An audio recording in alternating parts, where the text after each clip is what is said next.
कर्मयोग in life में आप सभी का स्वागत है।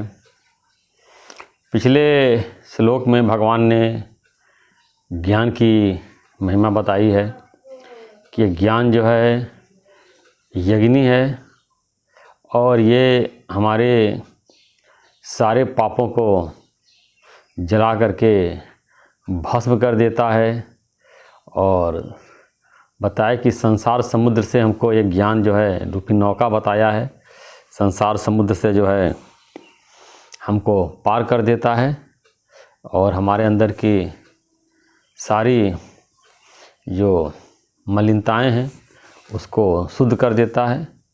अब भगवान ने सबसे श्रेष्ठ ज्ञान को बताया कि ज्ञान के समान पवित्र करने वाली दूसरी कोई वस्तु नहीं है। तो इन 3 श्लोकों में भगवान ने ज्ञान की महिमा बताई है।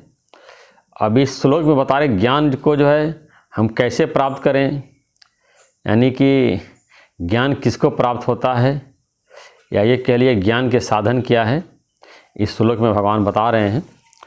तो ये भागवत गीता के 4थे अध्याय का 39 नंबर श्लोक है। श्लोक इस प्रकार है, जितेंद्रिय साधन परायण और श्रद्धावान मनुष्य ज्ञान को प्राप्त होता है तथा ज्ञान को प्राप्त होकर वह बिना विलंब के तत्काल ही भगवत प्राप्ति रूप परम शांति को प्राप्त हो जाता है। तो सबसे पहला जो शब्द जितेंद्रिय, जितेंद्रिय मतलब आप लोगों को बताना जरूरी है कि जिसने मन और ये 10 इंद्रियों को जीत लिया है उसे जितेंद्रिय बोलते हैं। बोलते हैं कि जग जितना आसान है लेकिन मन को जितना आसान नहीं है। जैसे एक जो है राजा था, जो है बोला कि मैंने सारे संसार को जीत लिया है और उसने अपना नाम जगजीत रखा था। तो उसने उसकी माँ ने कहा, जगजीत तुम अपना मन जीत करके दिखाओ तो जाने। तो ये मन को बस करना संसार को बस करने से भी ज़्यादा कठिन है। तो ज्ञान प्राप्त के जो भगवान साधन बता रहे हैं कि जितेंद्रिय होना बहुत ज़रूरी है। जब तक अपने मन इंद्रियों को हम सीमित नहीं रखेंगे, नियंत्रण में नहीं रखेंगे, तब तक हमको ज्ञान की प्राप्ति नहीं हो सकती है। मलिन चित्त के द्वारा हम ये ज्ञान को प्राप्त नहीं कर सकते हैं। ज्ञान का मतलब पवित्र, प्योरिटी। तो ये जो इंद्रियां जब विषयों की तरफ भाग रही हैं तो इसके वजह से हमारा ये मन, ये चित्त, ये बुद्धि सब मलिन हो गया है और इसके ऊपर विषयों की एक काई चढ़ गई है। जैसे बताते हैं कि गुरु लोग जो है कि आत्मा के ऊपर जो 3 आवरण हैं, एक मल, एक विक्षेप, एक आवरण। मल क्या है कि मलिनता, ये विषय विकार की जो मलिनता जो है, ये भोगों की इच्छा, विषयों की इच्छा, ये इंद्रियों को तृप्त करने की जो लालसा है, इससे हमारा चित्त जो है मलिन हो गया है। और फिर बताया विक्षेप, जो मन में विक्षेपता आती रहती है, संकल्प विकल्प चलता रहता है। 3 भोगों को प्राप्त करने के लिए मन हमारा जो है रात दिन संकल्प विकल्प करता रहता है। कभी संकल्प, कभी विकल्प, कभी ये, कभी वो, दिन भर कभी उसका मन शांति नहीं रहता है, बिल्कुल अशांत है और पूरा चेहरे पे उसके बारे बजा रहता है। अब भोगी मनुष्य का चेहरा देखिए, बिल्कुल सर झुका हुआ, इतनी छोटी चेहरा और चेहरे पे कालिमा, और थोड़ा बहुत कभी खुश होते हैं तो भले उनका चेहरा अच्छा लगे, लेकिन ऐसे हमेशा उनका चेहरा मुरझाया रहता है। बाहर से क्रीम, पाउडर, लिपस्टिक पोत करके वो चमकाने की कोशिश करते हैं। लेकिन जिसका चित्त से मलिनता निकल गई, उसका मन जो है ऐसे चमकता, चेहरा अपने ही चमकता है। उसको ब्यूटी पार्लर या बाहर का जो है, ये जो बोलते हैं कि लोग फेस का मसाज करते हैं और अपने वो सैलून में अपने को पार्लर में, जेंट्स पार्लर होता वहाँ या ब्यूटी पार्लर जो है लेडीज़ का, वहाँ उसको जाने की ज़रूरत नहीं है, ऐसे ही उसका चेहरा चमकता रहता है। सिर्फ जो है मन से आप मलिनता निकल जाए तो आपके अंदर एक तेज आ जाएगा, जिसको कि बोलते हैं ब्रह्म तेज।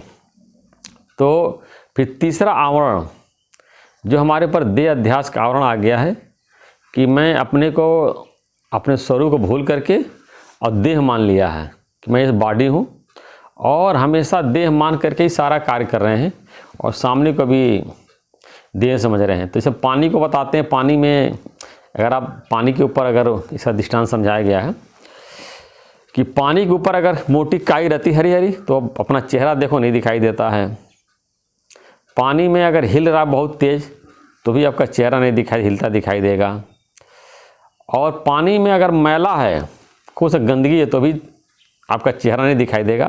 तो उस पर काई नहीं होनी चाहिए, जो आवरण होता है, जो पानी हिलता विक्षेपता नहीं होनी चाहिए, और पानी मैला नहीं होना चाहिए। तब जा कर के हमको अपना शकल दिखाई देता है। ऐसे जब आत्म स्वरूप की हमको तब अनुभव होगा, तब पता चलेगा जब जो है हमारे अंदर से मल विक्षेप आवरण ये तीनों दूर हो जाता है, तो जैसे सूरज दिखाई देता है ऐसे हमको अपना स्वरूप प्रत्यक्ष दिखाई देता है। दूसरा साधन परायण। अब यहाँ शब्द आया श्रद्धावान लभते ज्ञानम तत्पर संयते इंद्रिय। तो ज्ञान में हमेशा तत्पर रहता है, लगा रहता है। तत्पर शब्द यहाँ भगवान ने इस्तेमाल किया है कि लगा रहता है, ये नहीं कि अब एक दिन सत्संग सुन लिया फिर भूल गया, फिर संसार के कार्य में लगे हैं। जो हमेशा इसी कार्य में लगा रहता, तत्पर रहता है, तो वो अपने स्वरूप को जान लेता है, ज्ञान को प्राप्त कर लेता है। अब ये ज्ञान में नहीं, संसार के किसी भी फील्ड में, पढ़ाई में या बिजनेस में या किसी भी कंपटीशन की तैयारी में जो लगा रहता, तत्पर रहता है, वो उसमें सफल हो जाता है। जो ऐसे ढीला ढवाली और आलस में अपना कार्य करते हैं तो वो उसमें सफल नहीं हो पाते हैं। तो हमेशा बोलते हैं कंटिन्यूसली लगातार मेहनत करना बहुत ज़रूरी है।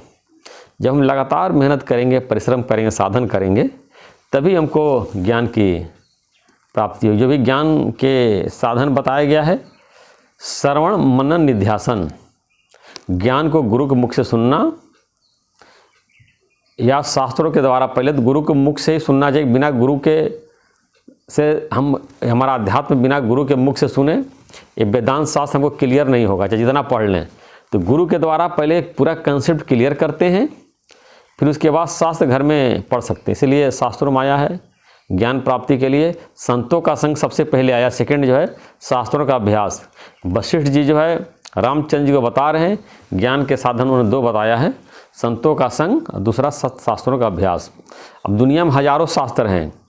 अब देखा जाए अपने ये हिंदू धर्म में तो जितने किताब लिखे हैं धर्म के, ये 2-4 ट्रक से कम नहीं होगा, वो कम पड़ जाएगा।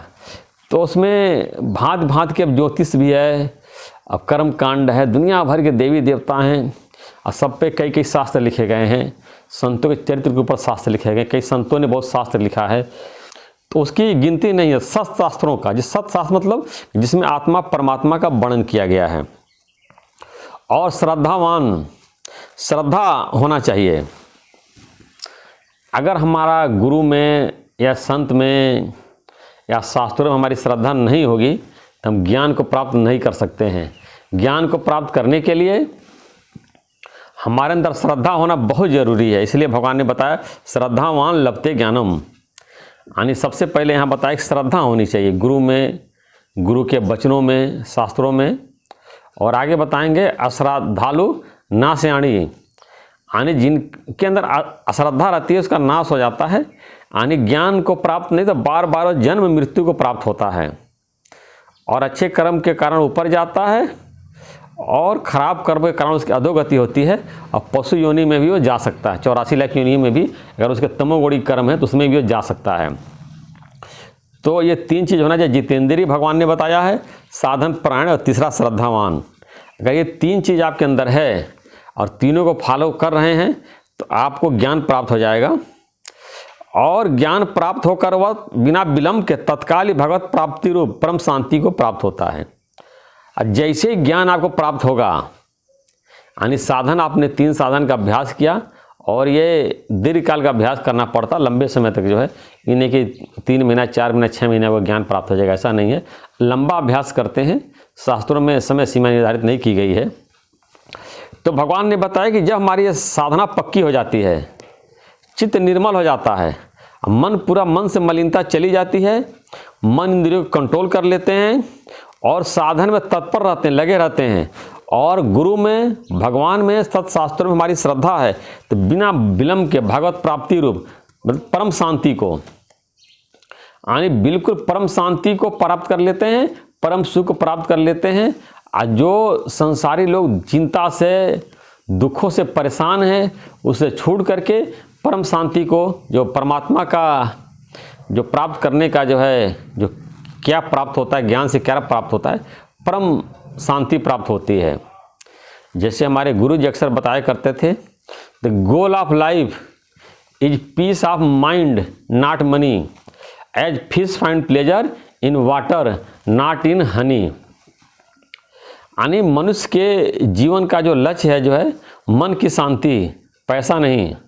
पैसा तो जितना आएगा आपको, उससे मन को शांति नहीं मिलने वाली है, और आपका मन उससे अशांति होगा। जैसे मछली को जो है शांति कहाँ मिलती है, पानी में, शहद में शांति नहीं मिलती है। ऐसे जो है हमको जो है शांति जो है, आनंद जो है आत्मज्ञान से मिलेगा, अपने स्वरूप में स्थित होने से मिलेगा, और अपने को जानने से मिलेगा, न कि संसार में भागने से, विषय भोगों के लिए ललायित होने से, या धन पदार्थों के संग्रह से हमको सुख की प्राप्ति नहीं होगी। इसीलिए गुरु नानक साहब ने बोला है, सकल सृष्टि का राजा दुखिया, यानी सारे संसार का जो राजा है वो भी दुखी है, हरि का नाम जपत हो सुखिया। जो भगवान का नाम जपता है उसी को सुख की प्राप्त होती है। और ये बताया गया है कि जिसको ज्ञान की महिमा बताई गई, वशिष्ठ में भगवान वशिष्ठ बता रहे हैं, भगवान राम से बता रहे हैं, वशिष्ठ जी बता रहे हैं, भगवान राम से बता रहे हैं कि ज्ञान अगर प्राप्त हो जाए तो चक्रवर्ती राजा से बड़ा उसको माना गया है, उससे ज़्यादा शोभायमान होता है।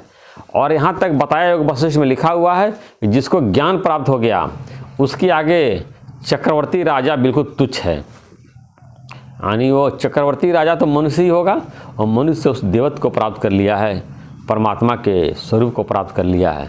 तो भले उसके पास धन दौलत नहीं है, मकान नहीं है, गाड़ी नहीं है, और सांसारिक जो पद नहीं है, धन नहीं है, सिर्फ अपने आत्मा को जानने से, अपने स्वरूप में स्थित होने से वो जो चक्रवर्ती राजा से बड़ा हो जाता है। ऐसा योग वशिष्ठ में लिखा हुआ है, और किसी को नहीं, एक बार नहीं, कई बार उसमें लिखा गया है। और चूँकि इसमें ज्ञान का रिपीटिशन बहुत है, और इसलिए रिपीटिशन है कि बार बार ज्ञान का अभ्यास करने से ये ज्ञान हमारे पूरी तरह से अंदर बैठ जाता है। अब बोलिए जैसे कागज़ पे है तो एक लकीर खींचते जाए तो लकीर पूरी गाढ़ी हो जाती है और मिटती नहीं है। इसी प्रकार ज्ञान के विचार बार बार मन में दोहराने से जो है वो हमारे मन पे पूरी उसकी लकीर खींच जाती है, और पूरा मन में पक्का बैठ जाता है, और बल्कि बाय डिफ़ॉल्ट हो जाता है। और अज्ञान की विचार बार बार मन में दोहराने से, उसको रिपीट करने से, विषय विकारों की चिंता के बार बार सोचने से, माया के बारे में बार बार सोचने से माया की लकीरें मेरे दिमाग में पक्की हो गई हैं और जल्दी हटती नहीं हैं। तो उसके लिए अब उसको माया की चिंता नहीं छोड़ना, माया के लकीर को मिटाने के लिए कोई अभ्यास नहीं करना है, और लकीर अपने आप मिट जाएगी। आप सिर्फ बार बार ज्ञान का मनन करिए, अपने माइंड में ज्ञान की लकीरें बनाइए, ज्ञान को जो है लकीरें गाढ़ा करिए, ज्ञान की बातों को पक्का करिए। जैसे ज्ञान आपके स्थूल पहले मन में रहता है, फिर सूक्ष्म मन में जाएगा, फिर कारण मन में जाएगा, अनकॉन्शियस माइंड में जा करके अंदर जितनी हमारी मलिनता हैं सब दूर कर देगा और हमको ज्ञान का स्वरूप बना देगा।